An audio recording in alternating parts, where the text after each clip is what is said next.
G'day everyone, my name is Wesley Vasile and I'm one of the founders of the Mental Awareness Foundation, and our organisation is in the business of, bringing awareness towards the issues of mental health, encouraging mental wellness, but also supporting people that are out there supporting our community of Queensland. You could even argue Australia, and then even to get down to a local perspective. But I've got the pleasure of interviewing the amazing Sandra Moran. Now, she is from Mundubbera. Did I pronounce that right? Mundubbera. Now, I reckon that would be an Aboriginal word, I'm assuming. I'm unsure, but it possibly could be. Yes. However, it is in a rural location. And yeah. The board and our organisation, the Mental Awareness Foundation, wanted to make an effort, particularly this year with the circumstances of trying to connect with an organisation that is in a rural location to help support them, to help support others. Now, the hardest question of them all, where is Mundubbera? Okay, I'm based about 2 hours southeast of Mundubbera. I actually live in Hervey Bay area. Okay. And I travel to Mundubbera as many times as I can when time permits, with a full-time job as well as my voluntary work. But if you head in, anyone knows where Childers is on the Bruce Highway? It's inland from Childers, about another hour and a half, maybe a little bit more, give or take. But you go through Biggington, you go through Gayndah, and then you hit Mundubbera, and they're our North Burnett region. Yep. And so I actually know one of the members from the Mundubbera Suicide Prevention Network, which I've met through Roses in the Ocean, because we both did the lived experience program and training with the Rito and SPA. Suicide Prevention in Australia. Yeah, so. Well, let's just say that Mundubbera is in a very rural location. It is. Let's run with that, and thank you for obviously giving that description. I'm actually going to Hervey Bay for the first time in my life next week, and off to Fraser. It's beautiful. Liking me, so I have heard. Now, the reason why it's the best time of year. Yes, and I hope there's whales too. So I saw them at. There is. Week. Mother Nature at its best. Now, I guess back to business. Sandra, we've connected with you because you are the CEO and founder of an organisation called Jaie's Journey. And I just, for our listeners and our community, could you please explain what Jaie's Journey is and about? April 2014, my youngest son, 2 days past his 22nd birthday, took his own life. Untreated mental illness, as well as various life pressures, and him not dealing very well with either of them or any of them. And basically was set in a situation where he thought he was putting himself in a better situation than he was, moving himself away from things that were causing him issues, and ended up removing himself from his entire support network.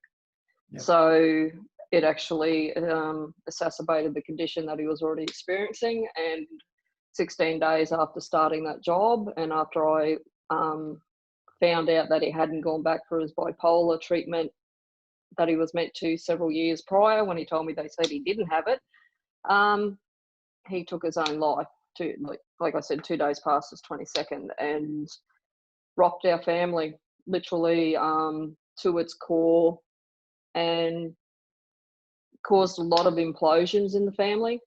Suicide is not like any other death I've ever experienced. Accidents and everything, like, they're traumatic, but this is just not on the same level. And I researched, that's how I coped. I researched, and then I realised, oh my God, how bad the suicide rate is in Australia. Mm-hmm. And my son has just become a statistic and part of that statistic. And so 2014, I struggled to find a way to get through, and I thought, I'm going to ride around the country on my motorbike. So I rode around the country and networked across the country, pretty much solo 99% of the time. Had an absolute, I wouldn't say a blast in the sense of it wasn't a fun time, but it was my way of finding a way to survive. And by the time I reached Kimber in South Australia, which is pretty much ironically the halfway mark, that was when I decided, okay, I want to live again, because prior to that I just wanted to go and save some people and then head home and, you know, and hit Kimber, and I went, nah, too many people need help. Another life lost is not going to change the situation how it is. So I got to as far west as Geraldton in Western Australia, and ended up getting cleaned up just outside of Kalgoorlie when I was heading back to Queensland, and spent a week and a bit in Perth after they reattached my clavicle and sent me home on lots of painkillers to the hotel. And then I came back, and since then I've just been advocating and trying to find ways to help communities.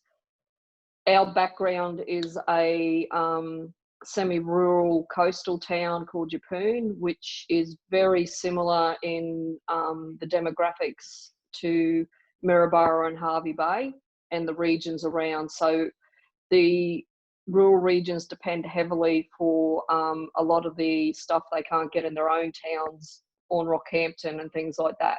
So I understand the demographics of Gayndah being Mundubbera being 2 to 2.5 hours away, that their lack of services in their town for machinery and things like that, even let alone for mental health, is critical.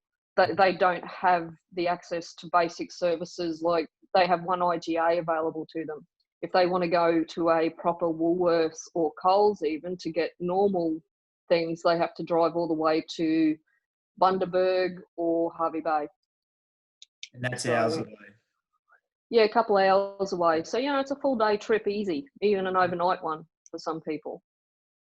And so, what exactly are the services that you're trying to provide? Is it support? Is it promotion of mental wellness? Is it more sort of giving, an ear to someone? Are you happy to go through that? Yeah. When I was at the Mundubbera Suicide Prevention Network, I work full time, so this is all my voluntary work.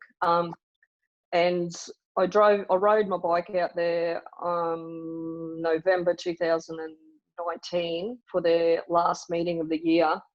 And while we were having the meeting, one of the gentlemen there described how some of the farmers are literally, they might be feeding themselves, but they'll feed their animals before they feed themselves, because it's that desperate in some situations out there. They simply don't have the finances or the ability to travel to get the products they need to keep themselves going. So they focus on their stock. And I'm riding home the next morning to go to work at 8 o'clock. So I left there at Sparrow's Fart.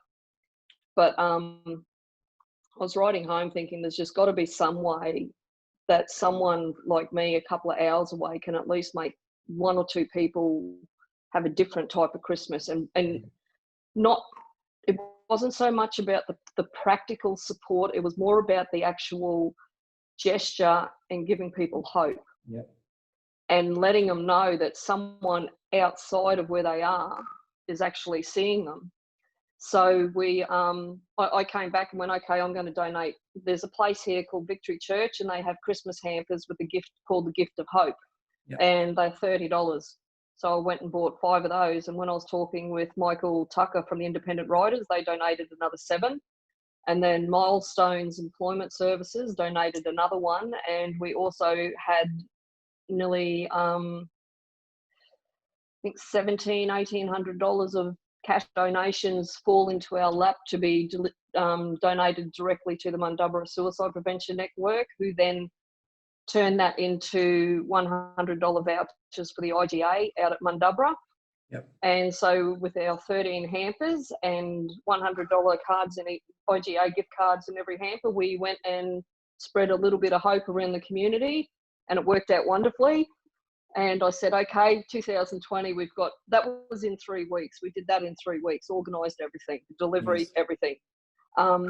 And so this year I said, no, 2020, we're going to do 30 hampers. So I started putting money aside and everything for it. And then I'd applied for the grant already from MAF, but I thought I can't depend on that. I've got to make sure I'm prepared. So started putting money aside, which $30 a fortnight, $30 a week isn't a big bit when you're working full time compared to what other people are struggling with. So, you know, that's the sacrifices we make to help others. And literally, Nikki, the secretary from the Mundubbera Suicide Prevention Network, because they're so accustomed to missing out on things like support and funding, she had actually mentioned to me, oh, Sandra, I think we've missed out. And then I got the phone call from Raywin, and I went, oh my God, I can't wait to tell Nikki. And we've had discussions, and there are a few things that we're going to do apart from the Christmas hampers. They do have a Christmas fete out at Mundubbera, Gayndah area. If you don't mind, I'll just interrupt, because you've definitely fast forward quite quickly. But and yes, I was going to sort of reveal that we are supporting. Oh, sorry. Oh, that's okay. It's all good. But hey, let's run with it. As I said, there's no right or wrong. However, you did apply for a grant, and we have donated $10,000 to your. I know. And affiliates. And before you go into it, what is that money going to assist with, which you're about to go into? Because it's sorry. Obviously, I'm so excited. Yeah, and just seeing the energy change, knowing that, listen, that money that we've donated, or our community, is going to make a difference, and this is what it will. Go into it. How is that money going to help? That 10 grand, what is it going to assist with? Well, we have put money aside to help the transport of 30 Christmas hampers out to Mundubbera and the payment of them. So that's going to be 30 families, struggling families in the entire North Burnett. So we're hoping to cover at least Mundubbera, Gayndah and Biggin area, so 10 families in each area that are going to benefit this Christmas with a little bit of help. And like I said, very importantly, the message of hope. That people see them and people still care about them outside the community. And they had a Christmas fete last year, and they couldn't actually find anyone in the community who could, like, none of the businesses or anything were able to afford to put any money towards children's rides, even just a merry-go-round or something like that for the littlies. And this is a one-off occasion that the farmers and their families come into. And that was one of the first things the secretary, Nikki, from Mundubbera Suicide Prevention Network, when I said, is there anything they need? And she said they need kids' rides, because the kids had nothing last year. And I went, yep, done. We're going to put that money aside for that. So that's going to be allocated through the Suicide Prevention Network as well. We're hoping to do some community barbecues once, obviously, the COVID-19 has impacted on some of that. But as we get closer to Christmas, hopefully around the September, October area, we'll start ramping things up and try and get some of the little satellite areas involved. Because even though you have those three main centres, there's a lot of little schools around in areas that might be 50 or 60 Ks from either place. So we're looking at a good half a dozen places that would benefit. Eidsvold as well, because we won't be getting hampers out that far, because that's another couple of hours past, or 3 hours. But we might be able to get out there and do a community barbecue at least for them, or a Christmas fete or something. A huge thing that is critical in this area, as I was mentioning before, is the lack of support networks. Mm-hmm. They have now got a coordinator, suicide prevention coordinator, out in Mundubbera, Russell Mills, for standby support in the community centre out at Mundubbera. But when there's a crisis intervention as the last Christmas happened, a young person took their life out there, and just with their friends group, because it was a fruit picker, backpacker, there was 30 plus people impacted directly at that moment where they were staying at the accommodation. And literally, the lady I know out there, Bonnie, she was one of the people that stepped up, and she also has her own suicide loss from her son in her family. She stepped up to be one of the people to help these young people through the loss of their friend immediately after that trauma. So I've requested, and I think the network will run with it, that we put some money aside so that if that ever happens again, and because Mundubra is one of the highest rates of suicide in Queensland and rural Australia, it will probably happen again. So we're putting money aside to try and get external crisis intervention support if and when it happens. Yeah. So that the community, if they're already reeling from a trauma, the last thing they have to do is go and support people who are reeling immediately, like immediate family members and things like that. It might be good short term, but it's not ideal long term. So this way we'll be able to bring someone in for a day or two to give that support to family, friends and everyone to, if they do lose someone to suicide. And that's a big thing for me, because I know our family would have struggled if it hadn't been for standby support. And, you know, they were an external organisation that came and helped us, but we weren't isolated like Mundubra and Gayndah, Biggerton, all those areas are. We don't have that distance issue. And it's a huge geographical area. It sounds like, you know, a lot of the items that you're doing, which is fantastic. It's one, yeah, as you mentioned, giving hope, but it's actually about connecting. Yeah. Connecting people, connecting communities, and yes, it's obviously giving something to the kids, but it's yes, it's about the kids, but it's actually about the parents that come with the kids. Yes. You know, hang out with the kids, and that creates community and obviously, hopefully, conversations. And you know, let's be honest, that caring community factor is very important when it comes to mental health. Crucial. And I know that our organisation is really inspired by this because, you know, hey, I know we're in Brisbane, we're in the big smoke, and we are fortunate enough from our perspective that we have plenty of services, and that's the difficult thing. As the further out you go, the less and less the services get. So we're just stoked that we at least help. Sandra, I guess just a question, you know, and thank you for sharing your story about your son. You know, knowing what you know now, like I lost two of my best mates to suicide 3 months apart, 10 years ago. And, you know, knowing what I know now, was there anything that sort of stood out to you that, if, you know, knowing not what you know now, you'd look out for within, you know, your son, or if someone's watching this and they're thinking about a family member or a good friend, is there anything that you would say to them to say, hey, you know, and everyone's different, of course, but it stood out for you? And I think the uniqueness of every person's situation is what makes it so difficult sometimes to gauge if they are or aren't at risk. But I'd say a couple of the defining factors with Jaie would have been giving things away. Whereas Jaie was able to actually cover it by moving house and things like that. You know, we can't take that with us, or, you know, we can't take that, oh, we'll get rid of that. And him moving it, like going out of town for work and that, you know, he kind of had that cover for it. But, you know, in hindsight, looking back, that was something I would tell people to look for. Almost 12 months to the day, I think 2 days before Jaie's first anniversary, one of his best friends, a week or two before, I was travelling back from a support event in Melbourne for suicide prevention, and she inboxed me on Facebook and said a little brother was talking about suicide and things like this, and they didn't know what to do. He wouldn't go to the hospital, and I said, okay, well, tell him, you know, he has so many options, and he's got to get a mental health care plan. So many people don't know about mental health care plans. Sorry to digress. No. Mental health care plans. Go to your GP, ask for a mental health care plan, and don't answer it how you're feeling on your best day. You answer it how you're feeling on your worst day. Well said. You have to be honest.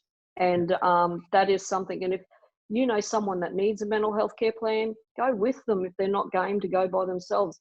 There's 2 reasons for that. You're giving them moral support and showing them that you stand behind their decision and their actions and that you're going to be there. And secondly, you know they've been. And then, well, and a third thing is you can make sure they follow through to follow up on their referral if they get one to a psychologist or psychiatrist. You know what they've got to do. So keep informed. But with my son's friend's little brother, he wouldn't go to the doctor, wouldn't do any of this stuff. And herself and her older sister were very stressed about it. And then we had Jaie's anniversary weekend at Byfield at his uncle's. And as we were leaving, I asked her, I said, how's your little brother? And she said, oh, he's really happy. Absolutely really happy. He said he's great and he's laughing again. And I just said, oh, sweetie, watch him closer. She said, what do you mean? And I said, if someone has been in a deep depression or poor state of mind, when they suddenly flip like that, it's usually because they've made a decision and they know what they're going to do and how they're going to do it and when. Oh, really? And literally the next day when we were at Jaie's balloon release at Bluff Point, she texted and said, sorry, I can't come. And then she messaged me later on. She said they'd literally walked in on her little brother trying to take his own life, her and her sister. Yeah. So just that little warning. Yep. Had she told her sister, and because she couldn't hear what he was doing, she walked in on him. And yeah, so what appears to be positive signs are not always positive signs. And one other thing, and I say this because I know the torment my eldest son is suffering with this, don't keep it secret if someone says they want to take their own life. Do not keep it a secret. Better to lose a friend or have someone angry at you than to have to bury them. Yeah. That is as blunt as I can be. Because my eldest boy was only in his mid-20s. He'd never dealt with anyone in a suicidal crisis before. He did not know. And Jaie begged him not to tell me.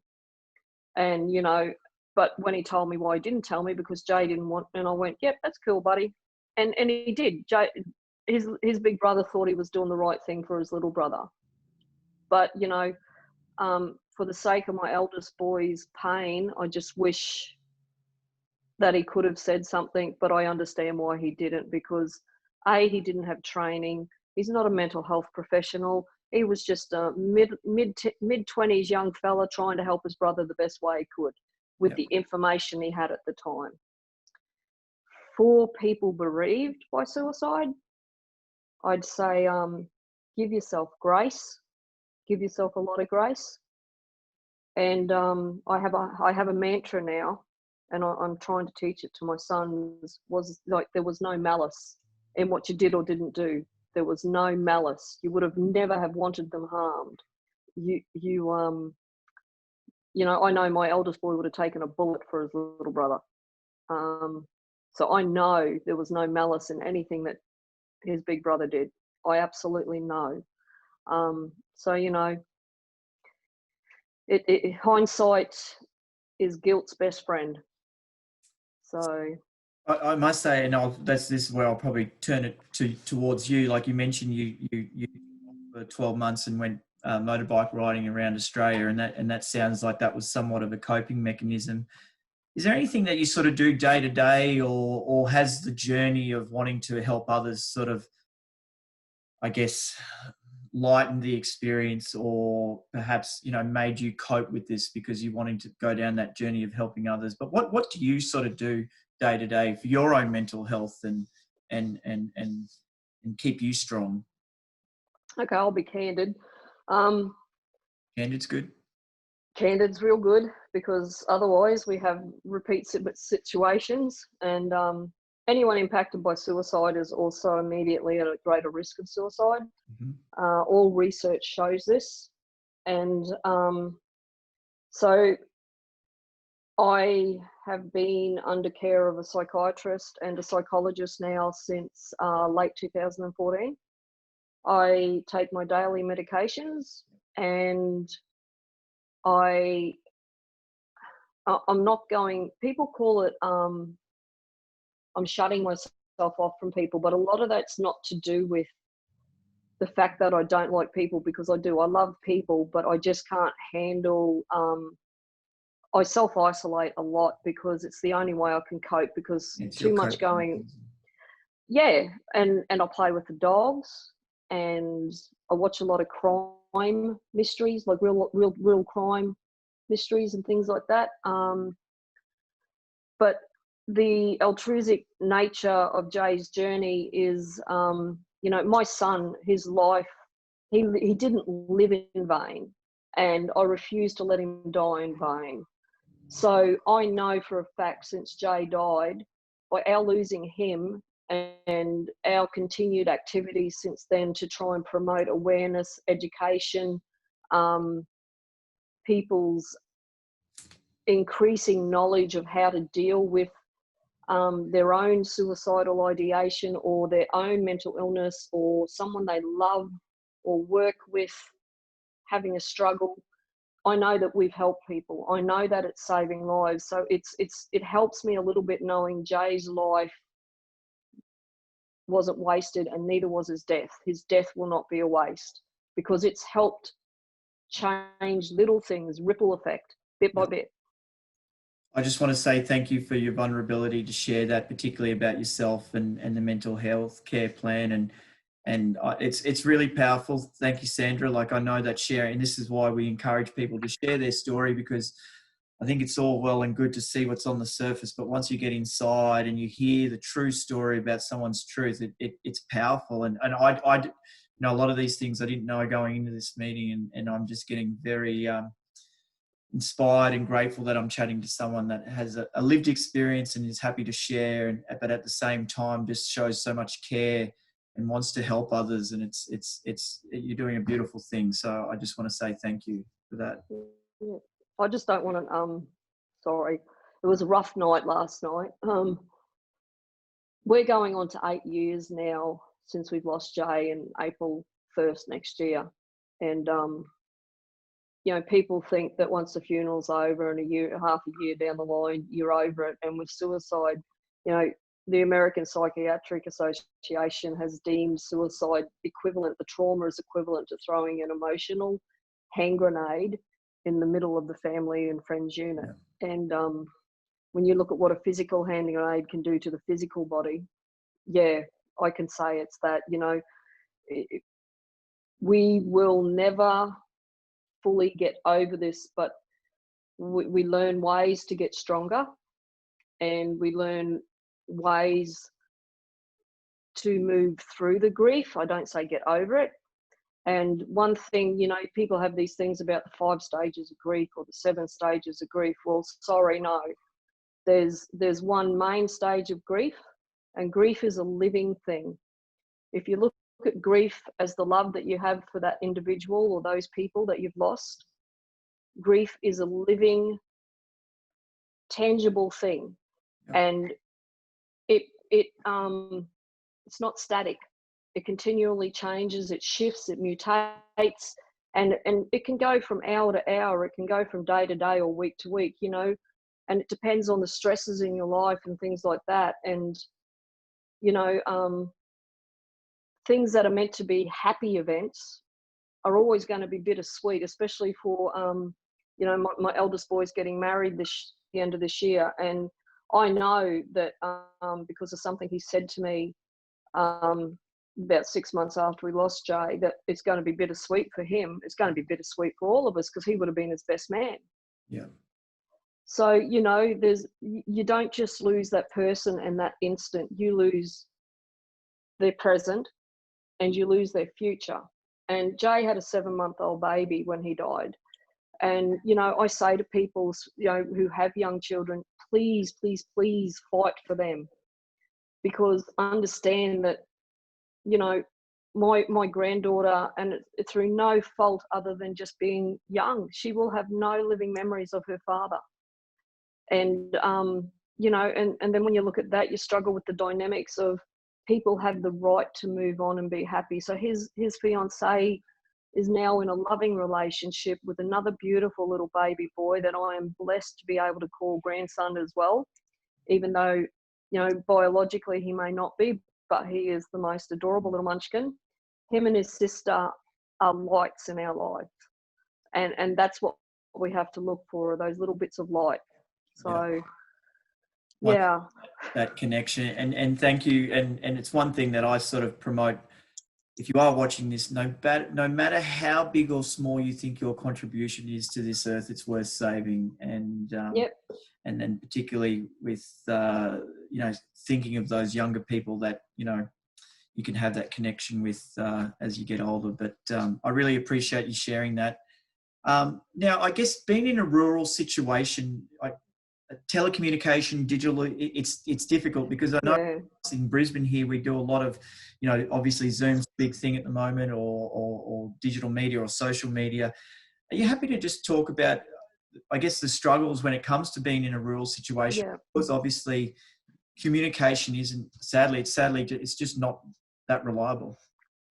Yeah, and this is something because I've done not just my voluntary work, but through my actual work with various employment agencies. I've been out at places like Kingaroy, Gayndah and all that, and a lot of the properties out there, they either rely on satellite internet or they literally may not have internet except on their phones, because it costs, their driveways might be a couple kilometres or more long. Running a bit of NBN cable isn't that simple, because these people struggle in ways that we who have access to this modern technology, and people may scoff at this, and it's not even remotely like BSing anyone. It's the truth. A lot of people don't have that access to the internet in the rural sector, simply because the connections are not there. They may have Wi-Fi, like 4G, 5G or whatever, but they don't have that LAN connection. So, we as people who've access to that with the occasional daily interruption now and then need to rethink when we're saying to people, "Oh, just get online and help this, contact these people." They'll help you, because they may literally not be physically able to. So, it's just, I know it can be mind-blowing for people, especially when we're so connected. They may not see other people or speak with other people for days, weeks, even, depending. So, yeah. Well, it just reiterates the importance of those hampers, and that's, creating that barbecue, and then also just, I guess, if you are watching this and you are out rural, perhaps maybe just checking in on your neighbour. I know it might be a little bit distance away, but just having that opportunity to go see them and have a conversation. Yeah. So reaching out. Now, we at the Mental Awareness Foundation are this year, obviously it's an interesting year, so our event has had to, bend or go with the flow, and we are creating adapt. Thank you. Yes. Adapt to our new norm at the moment, and we are creating a virtual walk for awareness, which is on the 11th of October. And the great thing is that there will be a virtual walk in Mundumbera. And well, it may be a little bit of a virtual and a little bit of a real. Yeah, yes, of course, yes. Yep. No, perfect. But I haven't been out there early morning, or except for when I rode back November last year, and that was really hot. But it'll be beautiful. Yeah, definitely, and that's the thing. We're actually allowed to have. You're allowed to have an event up to 500 people without a COVID safe plan. Obviously, we say COVID be safe in no matter what situations. However, obviously being out rural, if you've got 500 people, that'd probably be pretty amazing. But you'll be able to at least have some punters come down and not have to worry about those sort of ticking the boxes things. But with that said, the great thing about the virtual walk, no matter where you are, but if you are in Mundumbera, or even Harvey Bay, you can participate on the day. And registrations are now open, and we'll have your T-shirt mailed out to you. So if you're watching this, please like and share, and I'm sure, Sandra, you'll push this through your network. Oh yeah. However, are you going to create a team? Was there talk of that, or? Well, I think we've got the network on board for it. Yes. Because as I said, they're super excited with all the financial support, because even though they got a seed fund to help them get started from Wesley, we know too well how quickly that can be eaten up trying to help people. Because unfortunately, given the dynamics of our world now and the demographics, there are a lot more people in need, a Yes. lot more. So yeah, they're excited. They're keen to know what's going on, and so like I said, I'll be heading out there. It's a Sunday, the 11th, isn't it? Yeah, Sunday the 11th. Do you Yeah. know what, roughly, just for people watching, what the team will be called? Will it come under Jaie's Journey, or will it be Suicide Prevention Network? I think it'll probably be the Mundubra Suicide Prevention Network, because we're Yep. going to be in the town. Yep. I'll share it and everything, but I'm not sure if they know how to set up the events yet. But if not, I'll set it up and push it through. Well, I'll give you a little lesson, because it's nice and easy. You go to walkfораwareness.org.au and there is a register page button there, and then you register. Now, if you are watching this, you've got to actually register as an individual first to then create a team. So Okay. obviously a team has to be created by an individual. So we've actually put that on the front page because we've got a few questions straight away about it. And then obviously you can share the team there. So if you are watching this, no matter who you are or where you're at, please register, create your team. It could be Team Harvey Bay, Team Fraser Island, Team Kingaroy. It doesn't matter. We're fortunate enough that we can have a platform all over Australia and rural Queensland. So is there a cost to register teams or anything? Yeah, no. Well, there's not a cost to register a team, but there's a cost to register as an individual to then obviously T-shirt and everything like that. So it's $35, and then you can actually, and it's all on the website. I could be a little bit off. I'm pretty sure it's $35. It might actually be even 30, but anyway. But then you can buy a hat. We've actually got. We're creating tailored masks this year. So people, if they want to make a mask, we've got math masks coming as part of the COVID safe plan. However, there's opportunity to buy other little things if you'd like to add to it, but you get your shirt and that's your registration, and that'll get sent out to you as best as possible. So cool. Now, Sandra, I guess just to finish up, if you could get a message out to someone watching this or to thousands of people, what would that message be? Okay, like I said, last night was a really rough night, and trust me, it's difficult to reach out and ask for help. And I had to last night with a friend because I was not in a good headspace. And I would say to people, even if it's a text message, just be as honest as you can in the text message. And I'm not saying make a habit of it. I'm talking, if you genuinely are struggling, send a text message, send an email, ring someone and let them know you are struggling. And you know what? If that person doesn't get back to you, or that person doesn't respond how you want, tell someone else, because I can guarantee you there's one person you'll hit and they will be the one that says, sit with me and tell me what's going on. Yep. And that may be all you need is that shoulder. And you may not need anything beyond that, but you've got to let people have the opportunity to provide you a shoulder. So be open. The only way we're going to remove the stigma from mental health and suicide, the thoughts of suicide, is education, honesty, empathy, and empowering people to realize that their mental health is as critical as their physical health. So reach out. We need you to reach out. And I know it's difficult.